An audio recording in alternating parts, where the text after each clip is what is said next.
분위기 바꿔보겠습니다.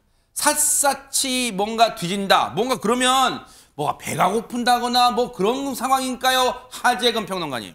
누군가가 들어와서 샅샅이 뒤졌다는 건데 네. 지난 21일에 경남 함안군의 한 병원에서 벌어진 사건입니다. 그때 CCTV에 행동도 차림새도 수상한 어느 남성의 모습이 포착이 된 겁니다. 관련 영상을 보시면 네. 이날 이제 깜깜한 새벽 시간이었는데 네. 어느 병원 앞에서 서성거리는 어떤 남성의 모습이 보입니다. 보이네요, 진짜. 네, 기웃기웃하더니 이 남성이 병원 안으로 들어갑니다. 네. 그러더니 빈 사무실로 향합니다. 네. 뭔가를 급히 찾는 듯이 곳곳의 서랍들을 뒤지기 시작하는데 병원에 먹을 건 없잖아요. 너무 당당히 들어가서 네. 직원인가 싶다가도 모자를 눌러쓰고 두건으로 얼굴을 가린 저 모양새가 네. 왠지 수상해 보이긴 하는데 네. 저 남성이 저렇게 곳곳을 둘러보고 한참 후에야 병원을 유유히 빠져나갔습니다. 아니 근데 병원 관계자 직원이라면 그런 거 있잖아요. 불을 환하게 켜고 뭘 찾든가 하지. 좀 뭔가 낌새가 이상합니다, 지금. 이 남성은 병원 관계자도 아니고 환자도 아니었습니다. 일종의 불청객이라고 할 수 있는데 지금까지 영상만 봐도 상당히 수상한데 더 수상한 건 이 남성 이 행동을 무려 3차례나 반복했다는 겁니다. 어머나? 그러고도 끝이 아니었습니다. 끈질기게 또 나타났는데 이후 상황도 영상으로 이어서 보시겠습니다. 네네. 이 수상한 남성이 떠나고 3시간쯤 흐른 뒤에 승용차 한 대가 나타납니다. 네. 그리고 이 차량에서 내린 사람 다름 아닌 아까 그 남성이었습니다. 어머나? 이번에도 역시나 머리에 두건을 둘러쓰는데 그리고는 또다시 병원 안으로 향합니다.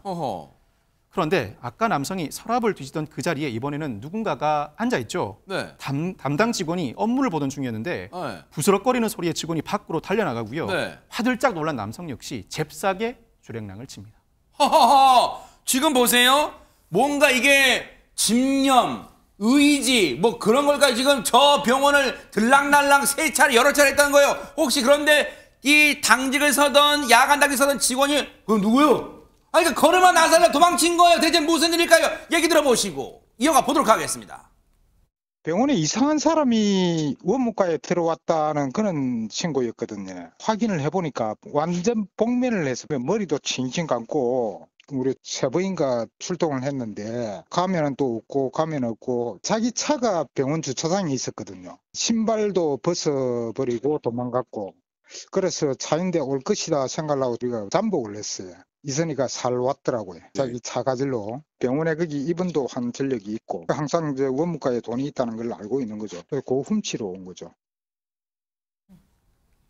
간은 배 밖으로 나왔지만 머리는 그다지 좋은 편은 아니에요. 딱 그 자리에 범죄 현장이 다시 왔어요. 최진명 교수님. 그러니까 여기 50대 남성인데 이 병원에 4번 왔어요. 4번. 하룻밤에 4번을 왔어요. 근데 4번 올 때마다 직원한테 또 들켰어요. 네. 그러니까 얼마나 황당합니까? 지금 경찰의 말처럼 직원이 화장실 갔다 나오면 또 부딪히고 화장실 갔다 나오면서 부딪히고 4번을 그렇게 했다는 거예요.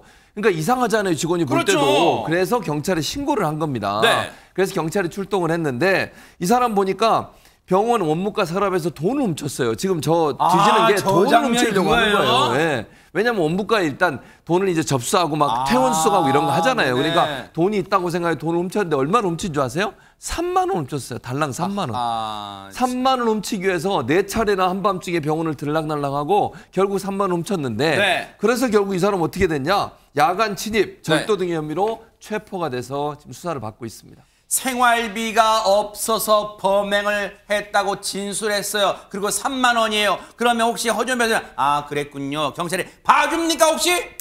일단 3만 원이라도 남의 재산을 훔친 것은 절도행위에 해당하는 거죠. 당연히 형법적으로 처벌 대상이 되는데 다만 뭐 정말로 생활이 어렵다라거나 아니면 훔친 재산의 액수가 크지 않은 부분이 양형의 일부 참작은 될 수 있을지언정 이 저지른 범죄 자체가 형량이요. 벌금형이 없이 징역형만 규정이 되는 굉장히 중범죄입니다. 이거는 그냥 절도나 주거침입이 아니고요. 해가 지고 난 뒤에 해가 지기 전 사이인 야간에 사람이 관리하는 건조물에 침입해서 이 야간 상태의 불안이나 방심하는 마음을 틈타서 평온을 깨뜨리는 그런 범죄이기 때문에 굉장히 무겁게 규정을 하고 있는 거예요. 그래서 실형 선고 가능성 굉장히 높아 보이고요. 기본 양형이 1년에서 2년 6개월 정도 권고가 되고 있고 가중요소가 있으면 4년까지도 권고가 되고 있기 때문에 무거운 처벌 받을 거라는 생각이 듭니다. 그래요.